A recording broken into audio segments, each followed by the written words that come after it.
You're a mum, you're a mum, you're a busy mum. Come listen to the Busy Mum podcast. Life hacks and inspiration for the busy modern mum. In this episode of the Busy Mum podcast, I speak with Kate Toon, the SEO Queen of the world. She has written a couple of books, a few courses, runs 2 podcasts herself, and has several Facebook groups which she is highly active in. This lady is busy.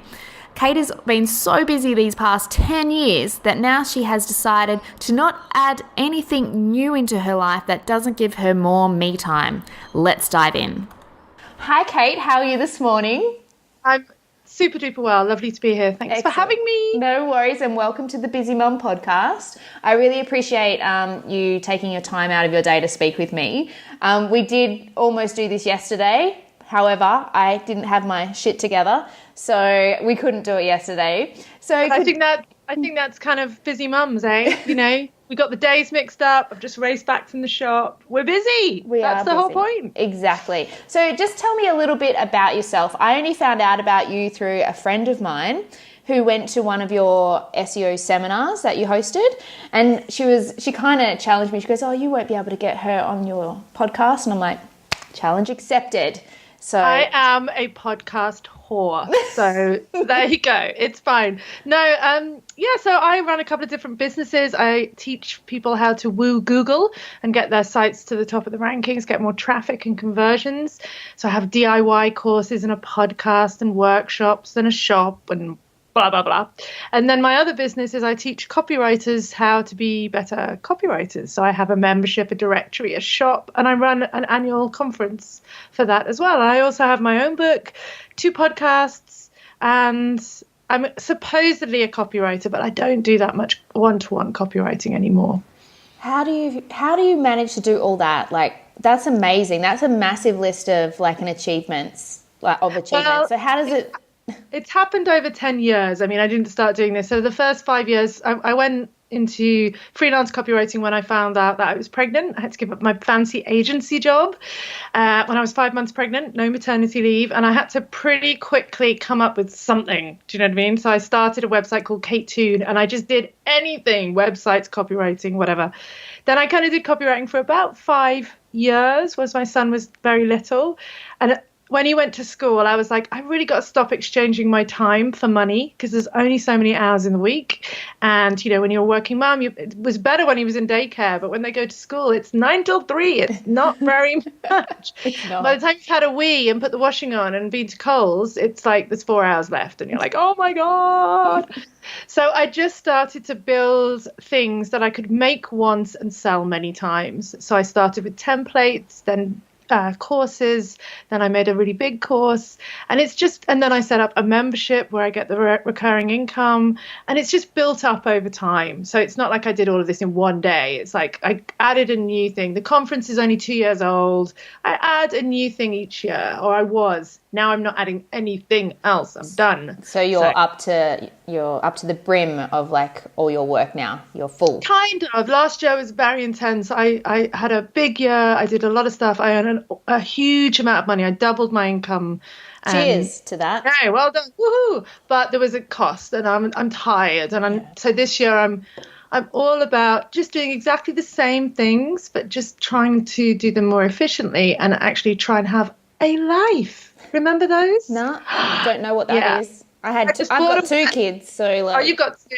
Yeah, I've only got 1, and he's 9 now, so it's a different kettle of fish, you know. So I bought a wetsuit. I'm going to start paddleboarding. I'm going to start belly dancing. I saw that wetsuit. I was like, I love the dress with the pockets. I'm like, I need pockets in my dresses. And then I saw on your was it on one of your socials, you had a wetsuit. I'm like, what? Wetsuit? I know. Oh yeah, I went and bought it on a whim. I'm going through a midlife crisis. I want to reclaim my life because I've just given it all to my family and my business, and I want to kind of get a bit of tune back. So you've caught me on an interesting period of my life, you know. And I think you're allowed to go through a few midlife crises. Like you can't just have one. I think 25 you go through one, and then maybe 35. Like every 10 years you kind of go, ah! I think this will be my last one unless I live past 90 something. This is my last midlife crisis. After that, I think it's just middle-aged crisis. Middle-aged crisis. Yeah. Oh my goodness.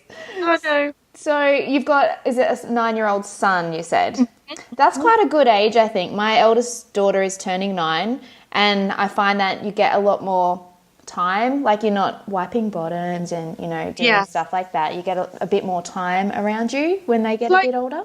So it's like having a slightly annoying flatmate rather than having a thing that's reliant on, he can get his own snack from the fridge. He vacuumed the house for me this morning, which was pretty cool. He can fetch me things, which is really useful.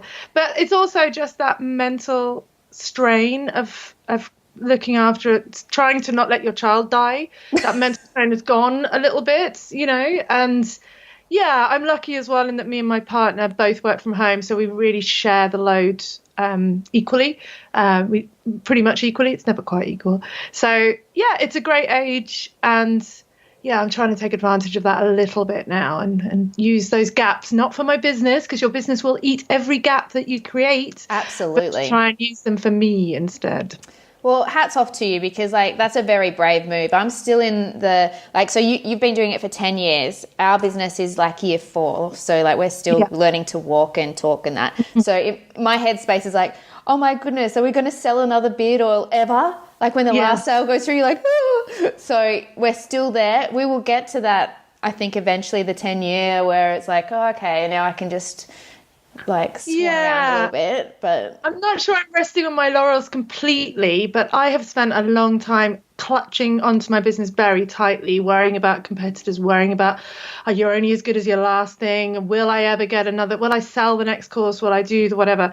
I guess my attitude has shifted, not in that I've stopped worrying, will I sell the next course? But the attitude is more, even if I don't, it'll be okay. I'll come up with something else. Something else always occurs. The universe, I'm not a particularly woo-woo person, but something else always comes along. And once you're that far in and you've had so many ups and downs, you're I'll be okay. I'll think of something. Do you know what I mean? I'll just make a new course or sell another thing or become a belly dancer. I don't know, but I'll be okay. Become a belly dancer. I think I'd be a good belly dancer. I think I'd be good. My belly's wobbly enough to be a belly dancer. Exactly. Same. Watch the space. So can you give us a couple of tips on SEO then to share? Yes. I think the biggest tip I have with SEO is not to be scared of it. I think a lot of people are it's too technical. It changes all the time. I don't want to, I don't want to get my head around that. I'm going to stick with Facebook and Instagram because Facebook's easy and Instagram's pretty. But SEO drives so much more traffic and it's traffic that converts. So they say something like 80% of all transactions that happen everywhere start with an internet search. So if you are not findable on Google, you're just going to struggle. And yes, you can get sales through Instagram and Facebook. It depends on your audience. But even if people find you on Instagram, the first thing they're probably going to do is go to Google and remember your name, remember your brand name, or the product that they saw for 2 seconds while they were drinking wine and scrolling through Instagram. They're going to go back to Google to find you again. So I think it's important to realize how much of a difference getting your site to the top of the rankings can make to your business in terms of cold, hard sales, and also not to be scared that it's overly technical. There are technical elements, but they're learnable. It's very black and white. It's very yes and no. Most of the things you're probably already doing. If you think about what the big technical things are with SEO, is your site fast? Which we all kind of think about, how long does it take to load? Yeah. Is your site crawlable? Can I get to every single page? Are there anything blocks? Are things not being indexed properly? And does it look good on a mobile device? Can I click the buttons? Can I go all the way through your shopping cart? Or does it make a weird drop down that come up and I can't work it? Those are really the main technical things. And they're relatively easy to fix once you know how. You just need to find somebody to trust and take you through them. So, yeah, and that's what I come in. Yes, absolutely. My, correct me if I'm wrong, but I was always told your headings, H1 and H2 are the most important. So when the Google sends out its little bots to find you, if you've got the right keywords in those heading 1 and heading 2, that's how you get there. Is that Is it kind of? It's kind of true. I mean, look, Google wants to make connections. So it's very important that you understand the kind of language that your customers are using and the kind of questions they're asking. If you're optimizing your page for, my example I always give is Randwick Council, who wanted to optimize their page for garbage receptacles. And I was like, no one's going to be typing garbage receptacles. It's going to be red bin lid, red bin. So you need to be using the language. H1 and H2 actually they're not as important. It's actually your title tag, which is the blue underlined link that shows up in the search results. It's actually, you can't really see it on the page when you get to it. It's the blue underlined link. That seems to really influence. So popping your focus keyword at the beginning of your title tag and making sure your title tag's around 60, 70 characters, that can make a big difference. Okay. Your meta description, which is the bit of copy underneath the blue underlined link, that's not used by Google to work out what your page is about, but it's hugely powerful for making people click through. You got 10 results. Yeah. Everyone's selling hedgehog jumpers. Which of the results is the most compelling and makes you want to click? So using it there. And then, when you get to your site, it's using it in your URL, your H1. If you can't get it in the H1, your H2, maybe in the body copy once or twice, in your image file name and in your image alt tag. But it's not about going, I'm selling hedgehog jumpers, so I'm going to say hedgehog jumpers, hedgehog jumpers, hedgehog jumpers. It's about, what's another way of describing hedgehog jumpers? Maybe hedgehog pullovers or knits for hedgehogs. So it's about writing richly and not like stuffing your page full of a single keyword. You can tell when someone's done that, when you're reading the copy and you're like, oh my God, stop talking about window cleaning Sydney. Talk like a human. My mantra is always write for humans first and Google second. Yes. So focus on your audience, and really the keywords will just flow in naturally, because if you're talking about what you're talking about, you're going to use the right words. We're based in Sydney and we clean windows. So like if you're in Sydney, check us out, kind of thing. Not Sydney cleaning windows. Give us a call on blah blah blah blah blah in Sydney. You can work it in without having to literally have the exact phrase again and again and again. I think that's very old school SEO and a bit of an SEO myth. So it's good to bust these myths. Yeah, bust the myths. So just describe for us a day in the life of Kate Toon. Oh my gosh. It varies a lot. It depends on the day of the week, because my husband and I share the... You do realise you said my husband's. Did I? Yeah. I do have several husbands. Several husbands. I think polygamy would be great if it was the other way around. Usually it's lots of wives, isn't it? Yeah. Which I don't think I'd like quite so much. No. So it depends if I'm taking my son to school or not. I walk the dog in the morning and I listen to lots of podcasts, but not business podcasts, because they do my head in and make me think all the things I'm not doing. So I listen to that, get my big coffee, and then I usually start the day trying to do something that makes me money. So the first hour of the day, I don't check my email, I don't check my social. That's my most goodest brain time, my gooder brain time. So maybe I write a course module, or I make a video, or I come up with a checklist or something like that. And then I'm on my socials, I'm briefing my VA, who then briefs the rest of my team. I'm going into all my groups. I've got a lot of Facebook groups. Some of them are paid groups. So I'm going in and I'm doing Facebook Lives and audits and things like that. I have podcasts to record. It's a mishmash of things. I'm trying very much to regiment my day. So I've now cleared Monday and Friday to be creative days where I make stuff, or maybe take the day off and go swimming, or to the cinema. And then Tuesday, Wednesday, Thursday are back-to-back coaching calls, podcasts, video making, interviews, blah, blah, blah, blah, blah, blah, blah. So, it depends. Each day's different, thank goodness. Otherwise, I'd go mad. Oh, yeah. And especially I found in business, because I was in banking before, and it did get very regimented and boring. Yeah, shoot me now, 13 years. Woo! But having a business, you can just, it's different every day. And I still wake up going, what's going to happen today? What exciting thing is going to happen today that's going to change my world? So it's a really lovely attitude. And often you can have periods where you're just keeping on. Maybe the mojo isn't great. And I'm pretty disciplined at just going through the motions. I'm somebody who sits at my desk from 9 till 3. I do not go and put washing on. And even if I'm not feeling the mojo, I will do something. I might reconcile Xero or do a spreadsheet. I don't force myself to be creative and amazing every single day. But then you have days where you just have great energy and you're like, today I'm going to do this. And then you have other days where you're flat. And then, as you said, things might be just going along quite tickety-boo, boring. And then something great comes up, like someone asks you to be on their podcast, or someone asks you to speak at an event. And you're like, oh, yay, So you've got to be open to that, though. And here comes my woo-woo, because I'm a little bit woo-woo. It's like if you put it out there, if you ask the universe for it, it delivers. And you got to be careful what you ask, because you get exactly what you ask for. Oh yes, sister, I'm hearing you.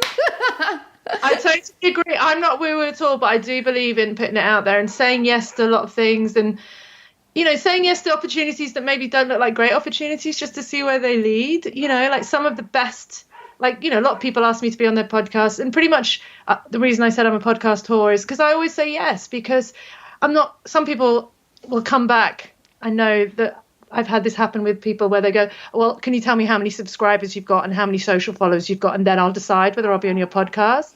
And I'm just like, how effing rude. And also, you just don't know where anyone's going to go, and you don't know what connections you're going to have with them.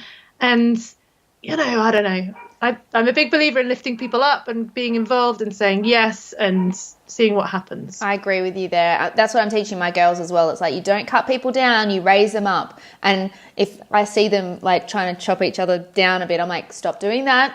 Other people outside the family will do that to you. You need to raise... who are going to criticize you and bring you down. Yeah. So you have to bring yourself up. Yeah, totally. Exactly. I really get that. So what's the best advice you've received, Kate, in the 10 years of business, or even personally?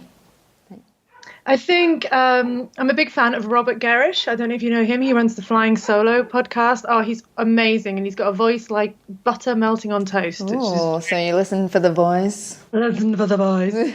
He told me the Spanish fisherman story, which I'm sure you may have heard, which is all around just because you could doesn't mean you should. So, really to think about, the shiny object syndrome. I'm a big believer. It's what I wrote about in my book, that most of my best things in business started off as shiny objects. By the way, I'm so sorry about that crazy dog. Oh, that's fine. Don't worry about it.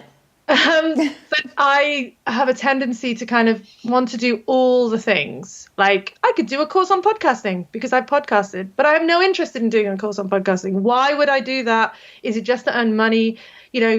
Why am I doing the things I'm doing? Being conscious about the decisions I make. Does it make me happy? Does it make me money? Do people want it? And if it fulfills those three things, then maybe I'll do it. But even then, do I need to do it? Do I need money? Do I need more fans? Do I need to go and be at everything, or could I just take a break and do something else? So just being a bit more conscious and not trying to scramble and do every single thing because everyone else is doing it. That's keeping up with the Joneses. That's so bad. So bad. And social media is rife with that. Imposter syndrome, comparisonitis, seeing that your competitor's just done a thing and thinking, I should be doing that thing. And you know what we did? Because it was driving us a bit crazy in the first 2 years, we blocked them and we unsubscribed everything from them. Important. And that way we've learned to focus on just what we're doing and where we're heading, and not get all that greyness, sidetracked. And it takes a lot of emotion out of you. Like if you do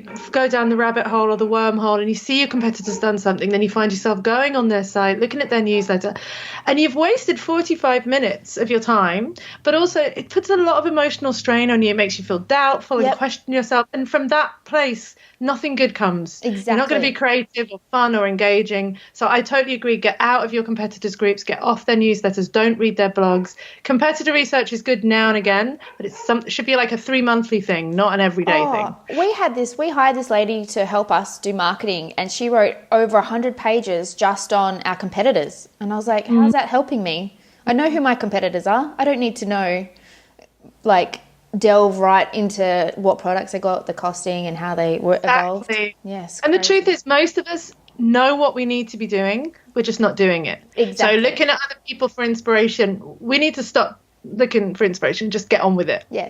We know what we need to be doing. Yeah. Those, how you said you have to do the first hour of stuff that makes you money. Do that. First. And then, Exactly. So are you reading any books or anything at the moment, or do you watch telly? Oh, I'm a big telly fan, big book fan. I've just read Elizabeth Oliphant. Have you read that one? Elspeth Oliphant? I watch the TV. Okay. So reading that. I'm reading my book, of course. I'm just going to wave it. Woo! And TV, I watch absolute embarrassing trash. Oh, I'm a trash watcher as well. Good. I watch Real Housewives, Geordie Shore. I am bad because I have a very sort of cerebral job. I'm clever all day.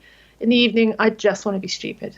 And I have no shame about that. Oh, well, I'm watching Unreal at the moment on Stan. Oh, I love Unreal. So bad, but I love it. So good. And I watched them. I enjoyed Alias Grace and The Handmaid's Tale and Westworld. I loved recently.